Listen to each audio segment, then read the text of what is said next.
I'm Jason. I started Commusoft back in 2006 with the intention of transforming the way field service companies manage their businesses. In today's show, we'll be discussing pressure in the workplace and ways we can better prepare ourselves when taking on increased pressure in difficult situations.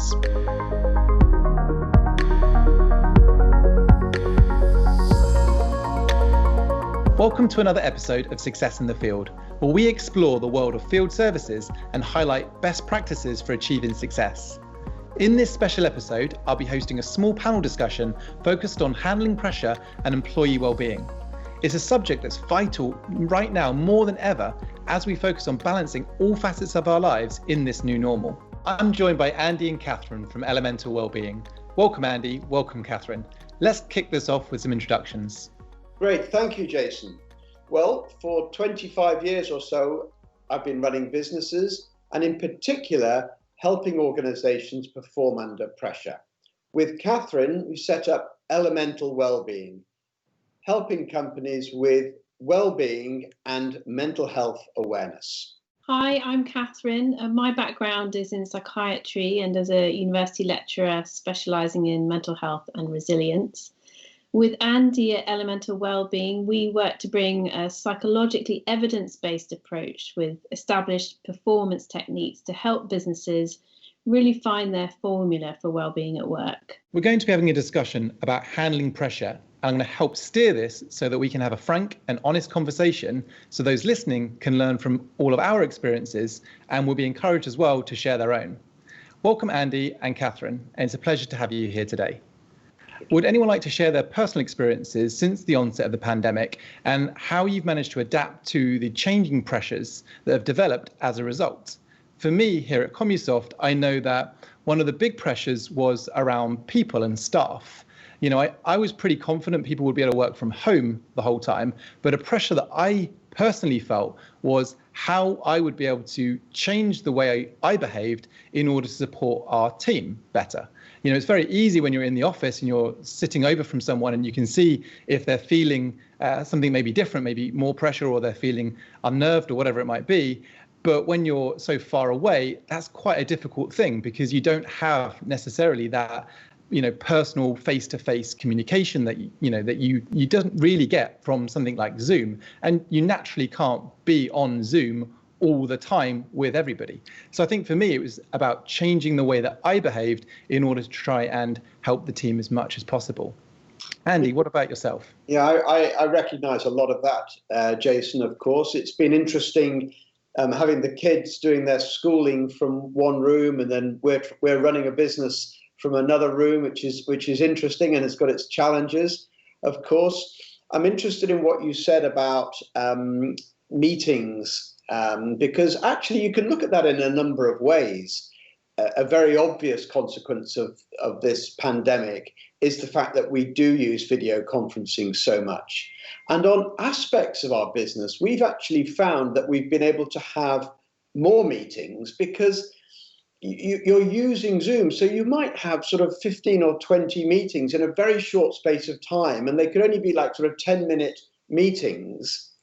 And you wouldn't necessarily have done that beforehand. You might have sort of picked up the phone occasionally. So we've changed some of the skill sets that we've got to use video conferencing differently.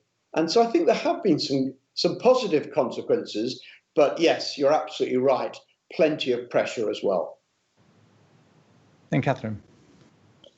I think for me, probably the biggest adaptation was having to be solely working from home and not going into an office.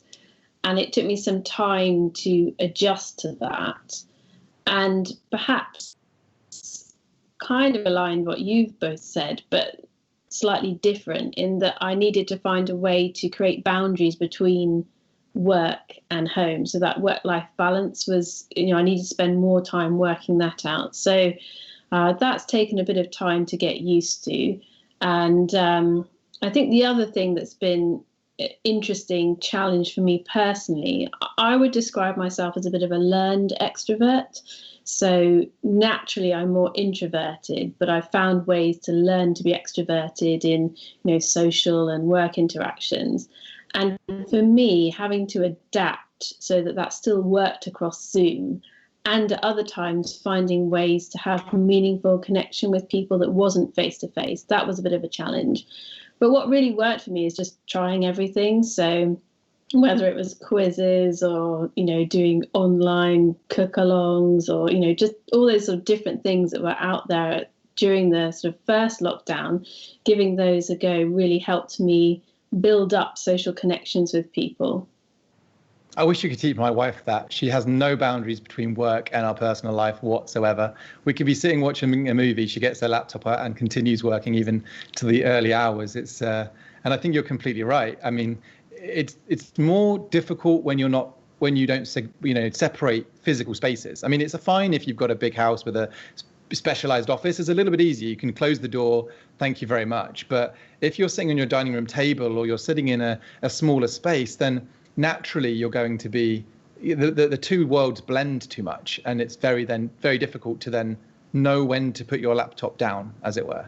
So definitely a challenge. And something tells me that later on in this conversation the subject of multitasking might crop up, and we might have an interesting perspective on that as well. I don't know whether watching a film and doing your email counts as multitasking. It would for me, certainly. So, Andy, what do you think the impact is, though, of this increased pressure for people in the workplace? Well, pressure's a really interesting area. I always encourage our clients to look at pressure neutrally. So I would say the more you can just treat it as something that's there, your job is how do you respond to the pressure? It's neither positive nor negative. A famous tennis player from another era once said that pressure is a privilege. And I do know what she means. If the work you're doing is meaningful, if it has impact, if it matters to people, then don't be surprised if there is pressure that comes along with that. And so treating it as a privilege might help people to look at pressure slightly differently. The key thing, of course, is to equip your colleagues and yourself to perform under that pressure. And maybe we'll talk a little bit more about that as we go through this conversation. Yeah, I mean, I think since we've been working with you, it's definitely changed my perspective. Understanding, even having a basic understanding of that, and understanding that, the things that create pressure for people allows you as someone, or me in this case, as someone that manages people, to be able to better respond to how they're feeling. If it's very obvious that they're feeling under pressure, having a little bit of structure allows you to say, well, okay, I kind of know where that's probably coming from, and I can respond to it with a little bit more of a laser focused approach rather than a very blanket approach of saying, oh, let's take that away from you. It may be that it's nothing I'm doing or we're doing as a business, but maybe their own expectations of their own work that's creating that pressure. So I think definitely a little bit of knowledge goes a long way. I think to understand about how pressure impacts us at work, firstly we need to think about the types of pressure that we face at work and the sources of that pressure. So it's obvious that we have external pressures, so things like targets and deadlines, but we also have our own internal pressures, something, Jason, you were talking a bit about as well. So the self-imposed goals, what we expect of ourselves. And that all links really nicely with the psychological concept called locus of control. And basically what that means is we need to recognize that some of these external pressures, we actually have little influence in changing them. But importantly, the internal ones, we can really decide how we respond and react to those. And that's actually very important as part of our coping strategies. Amazing. Yes, the balance therein being the key here. What do we think practically then, as a business owner, what practically can someone do to actually help create that balance within the team? Well, I'll kick off on this one about how you create the balance in the team to drive performance when the pressure is on. It's worth just taking a step back a moment and looking at the three elements that contribute to our performance, whatever it is we're doing. We talk about skills, mindsets, and structures. So skills are possibly the technical skills we've got, or the customer skills that we might have, for example. Mindsets are to do with our attitude, our approach would be mindsets. Structures are pretty much everything else. They could be the processes we've got, the tools that we use, the way we go about doing our job. And organizations that thrive under pressure.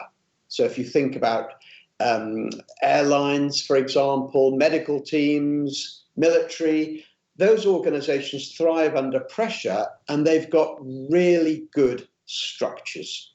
They don't just make it up. They've worked it out. What is the optimum way to get 200 people from London and fly them safely to New York? If you can remember what flying was like, that is. We are subject to dozens and dozens of structures when we board an aeroplane. And there's a reason for that, because they need to do it well under pressure. So if you want to help equip your people to thrive under pressure, make sure you've got really good, clear processes and structures in your business. I think what's interesting there for me is that it's not just all of the positive structures, right? It's not just all the stuff that goes well, customer calls, what do you say? How do you operate? How do you behave? It's okay, if you've got 1,000 phone calls that are going to come in the next 24 hours, how do you handle that? Not how do you handle normal day-to-day operations, because there's going to be some pressure, but it's not going to be, to the pressure that breaks things. Whereas for me, I think a good set of structures is your normal day-to-day, but it's also your not normal day-to-day. If this happens, if this goes wrong, how are we supposed to cope? How are we going to operate? How are we going to provide the best customer experience and the best customer journey? But at the same time, how do we make it so that our customer services team or our sales team or our whatever it might be can still operate, and that repeatable structure is in place so that it reduces their feeling of pressure, because they can kind of say, well, you know what, I'm not going to stress, I'm just going to do the job. I know what I'm doing. I'm going to do that task over again, and we're going to get through this. It's a great point. It's a really practical example. And if you think about a really peak period of busyness, and you just reflect on that skill set, mindset, structure, you could have equipped your people with the best interpersonal skills. They might have a really superb mindset, which is about, I'm going to help every single customer. But if your structure, i.e. your telephone system, simply can't cope, or there's no rerouting of calls because it hasn't been thought through, the thing will fall down. It's a really nice example of where all three elements need to be in place. And it could absolutely to be part of your what-if risk planning strategy. It's a great point. In line with what you were both saying there, the Health and Safety Executive published its recommendations for core management standards, and actually managing change was on the list, and so was control and demands. And I think those are really helpful set of core standards that you can follow to address equipping your teams. And, if I was to take a couple of things, I would look at control and demands.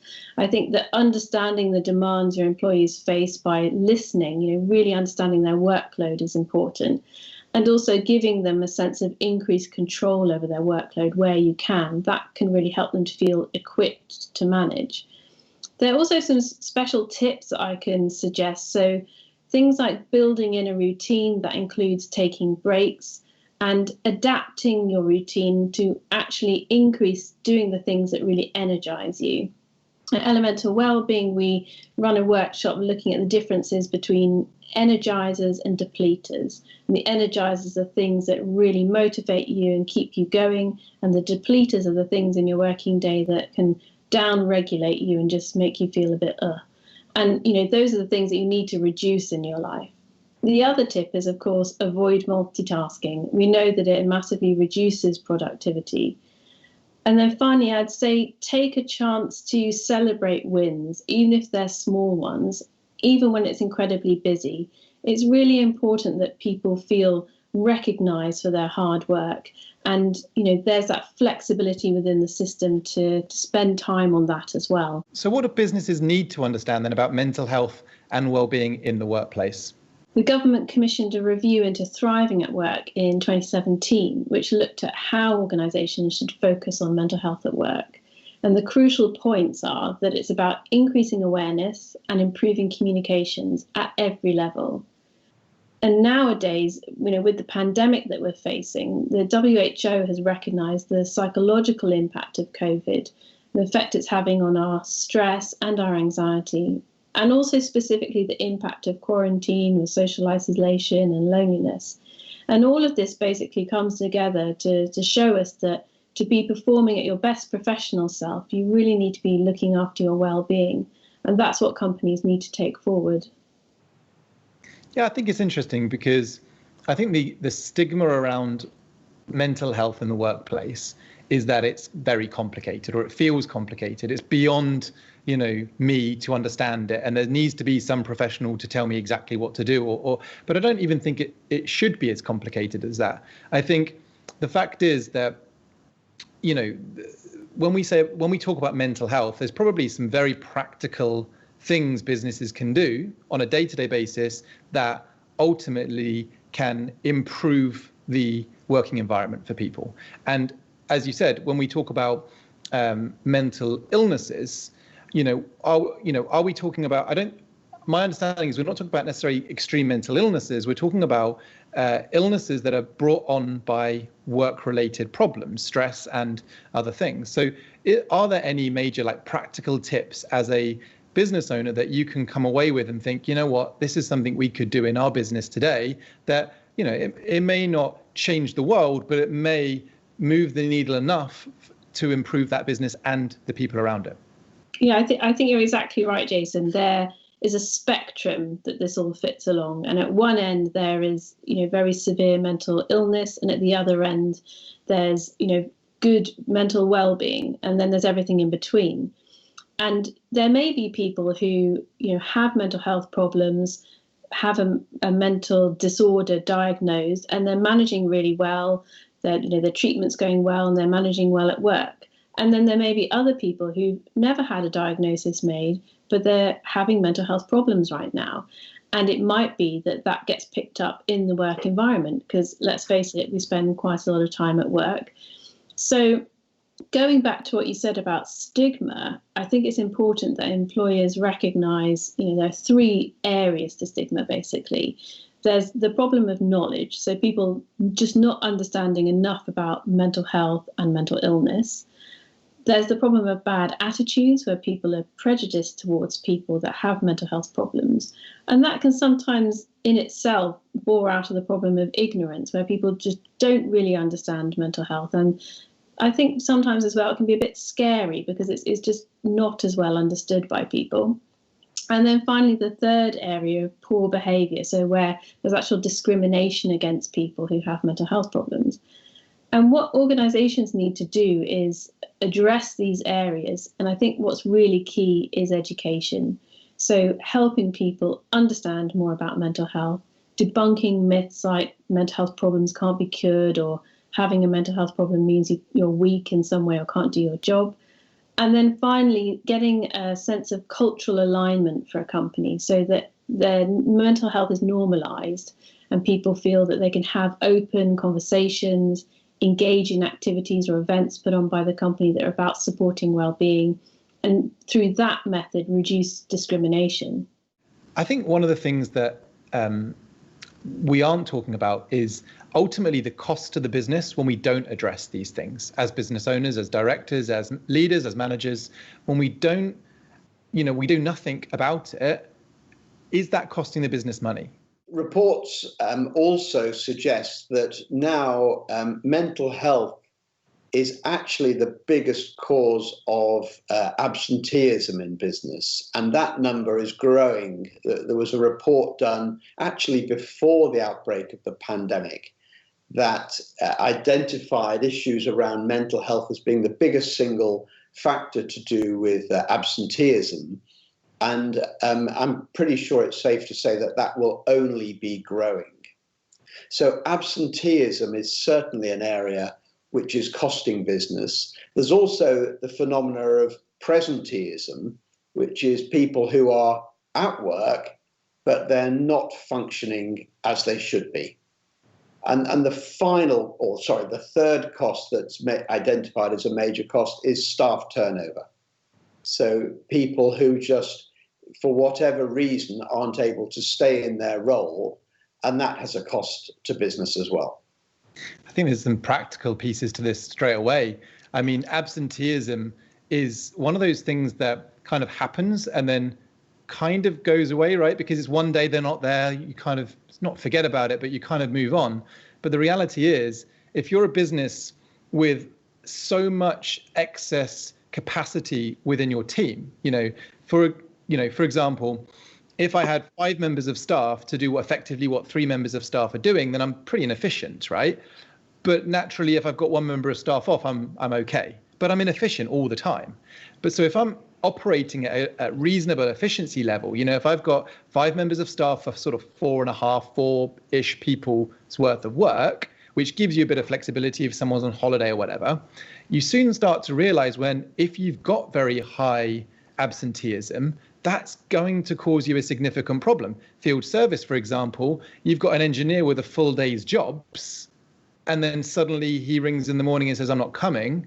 You're going to have to either reassign those jobs to someone else, and they're going to be working later and later. That only exacerbates the problem, or you're going to let your customers down. So which do you want it to be? So I think this is going to be very much a practical piece, which is you're letting your customers down, you're letting your staff down, or you tackle the problem itself and actually avoid the absenteeism by thinking more about well-being. But also it's the presenteeism is very important as well, because your business is only as good as the engineers who represent it. You're in the service industry, and they need to be on task. They need to be their best professional self, and there's a risk to the business if they're not. Yeah, I mean, going through the day, sort of half doing the job, just to get to the end of the day isn't positive for any company. So I think, 100% agree with that. Catherine, okay, if as a business, I want to do something about this, I want to focus more on my staff well-being, what does a successful business intervention look like? Well, the research has shown that interventions that offer large-scale cultural change are really effective. So ones that are really looking to support employees across all levels in the company. Secondly, those that focus on taking a preventative approach, so looking at resilience building, not just a reactive approach to well-being or mental health problems as they arise. And then thirdly, using techniques to identify and support those most at risk, most that need help. That is also important for successful intervention.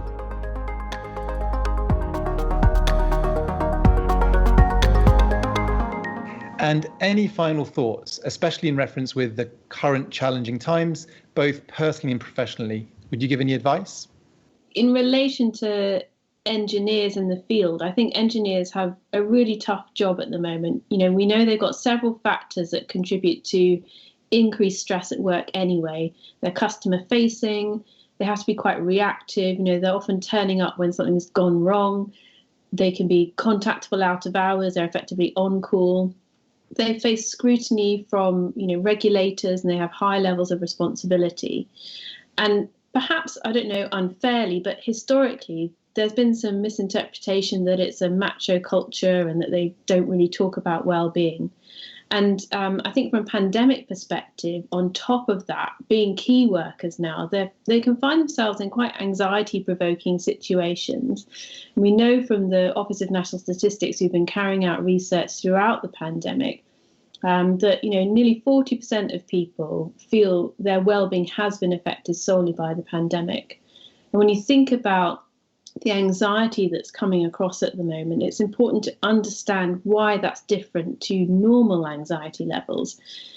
Fear itself is a normal human response when we're under threat, but it's usually quite time boxed.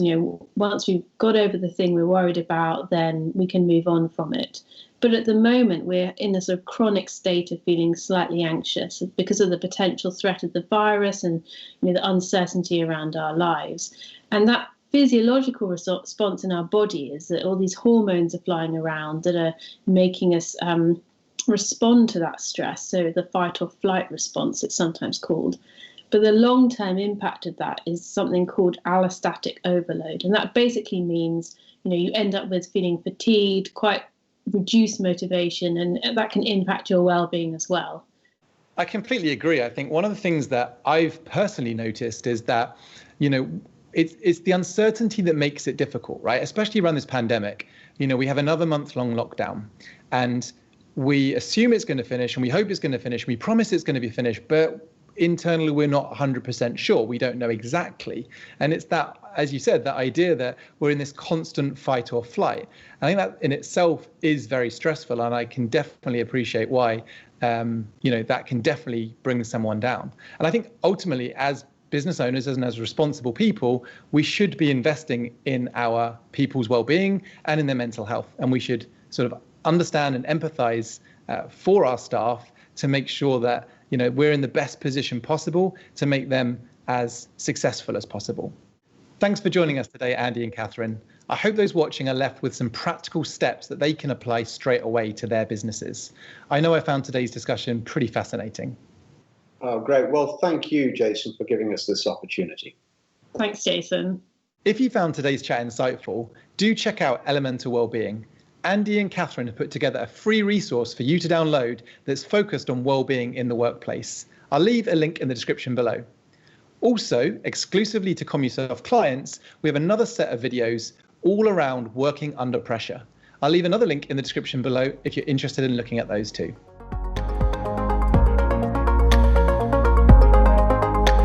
We hope you enjoyed this chat. As ever, you can find us online by searching for Commusoft, and feel free to subscribe so you don't miss any future episodes. Thanks for watching, and see you soon.